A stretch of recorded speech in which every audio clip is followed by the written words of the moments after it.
La semaine passée, le ministère des Transports du Québec a annoncé que des projets routiers avaient été lancés sans être budgétés par le précédent gouvernement. Et dans la liste des projets, on voit le chantier de l'autoroute 35. Bien évidemment, l'autoroute 35 ne peut pas être laissée en plan comme elle l'est actuellement. L'autoroute 35 est essentielle au développement économique de notre région. Et l'autoroute 35 doit être terminée dans les plus brefs délais. Le ministre a annoncé qu'une planification sur 10 ans serait proposée éventuellement. Ma question, est-ce que vous savez si le maire a l'intention d'aller à Québec pour faire des représentations auprès du ministre Gaudreault? Écoutez, effectivement, c'est une nouvelle qui est arrivée la semaine dernière. Il y a une interprétation différente du parti qui était au pouvoir précédemment, qui dit que les budgets sont arrêtés, mais dû à des coupures, l'argent n'est pas là, donc ce sera un choix politique. Mais sans aller sur le fond, il n'en reste pas moins que sur la forme de l'autoroute 35, c'est une priorité. On a poussé beaucoup pour que l'autoroute 35 soit parachevée dans les meilleurs délais. On va commencer, bien sûr, à suivre la démarche habituelle, c'est-à-dire de s'informer auprès de nos députés locaux. Et par la suite, s'il y a une démarche supplémentaire qui doit être faite, compte tenu qu'il y a une démarche qui doit être faite sur le pont, je pense bien sûr que la délégation municipale va mettre ça à l'ordre du jour. Donc, ma question? Oui, ça va être mis à l'ordre du jour lorsqu'il va y avoir une rencontre avec le ministre Gaudreault qui est prévue pour le pont. Donc, le maire a prévu d'aller rencontrer le ministre Gaudreault sur cette question? Le maire a prévu rencontrer avec une délégation le ministre Gaudreault sur le pont qui doit être fait. Et il y a d'autres sujets qu'il veut toucher, donc celui-là va certainement en faire partie. Donc, évidemment, je souhaite que le maire assume un rôle de leadership, de leader dans ce dossier-là, non pas dans une optique de politique partisane, mais dans l'intérêt de toute la région. Monsieur le maire le fait par leadership, ce n'est pas une politique partisane, parce que, comme vous le savez, il se retire après la fin de son mandat. J'ai su, M. Berthelot, que la Ville avait rencontré la semaine passée les commerçants de la rue Richelieu. Premièrement, relativement aux travaux du centre-ville. Premièrement, j'aurais aimé être convoqué à cette rencontre-là. Encore une fois, vous avez organisé une rencontre d'information plutôt qu'une rencontre de consultation. De plus, j'ai été informé que la Ville n'avait même pas convoqué tous les commerçants parce que la Ville n'avait pas en main toutes les coordonnées des commerçants de la rue Richelieu. M.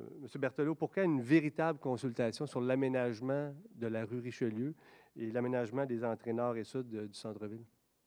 Monsieur Laplante, les marchands qui se sont présentés la semaine dernière ont été informés des projets de réaménagement, entre autres de l'entrée sud.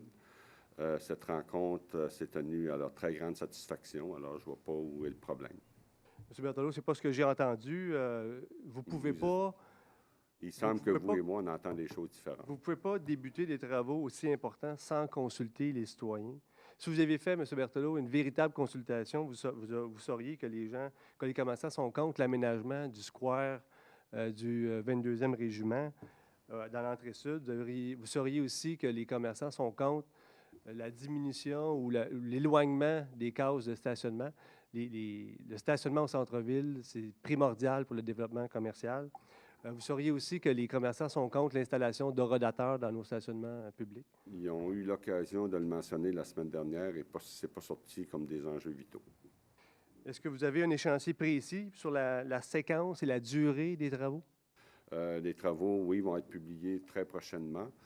Présentement, ils ne sont pas complètement terminés. L'échéancier n'est pas complètement terminé. On doit commencer ce printemps, comme vous le savez, mais je n'ai pas l'échéancier de chaque projet qui va être fait au centre-ville, donc je ne l'ai pas avec moi.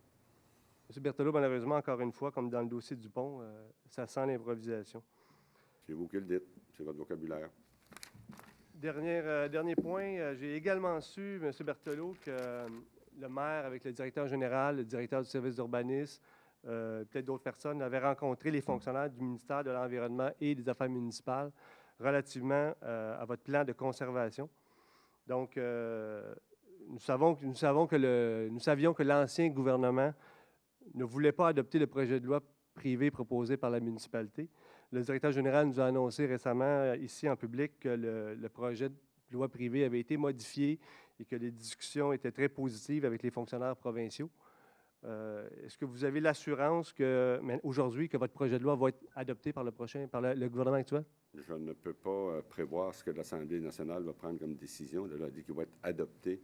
La seule chose que je peux vous dire, c'est que la Ville s'occupe de ses affaires, s'occupe de son dossier et fait les représentations nécessaires pour conduire, bien sûr, ce qu'on souhaite à l'adoption de notre projet de loi privée. Qu'est-ce qui a résulté de la rencontre?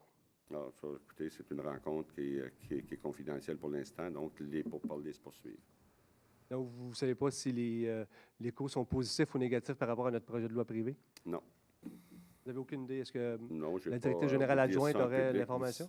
Vous savez comme moi que lorsqu'on est en discussion, on est en discussion. Donc, tant il y a si longtemps que ce n'est pas terminé, mais ce n'est pas terminé. Donc, ça se poursuit. Est-ce que la directrice générale adjointe aurait l'information? Je n'ai pas d'informations supplémentaires. Je vois que vous suivez beaucoup vos dossiers. Merci, M. Berthelot. Très bien le dossier et ça se discute. Il y a un leadership des gens qui s'occupent des dossiers d'une façon prioritaire. Mais il faut arriver à une entente avant de pouvoir annoncer publiquement la teneur des discussions. C'est tout à fait normal dans une organisation qui respecte ses partenaires.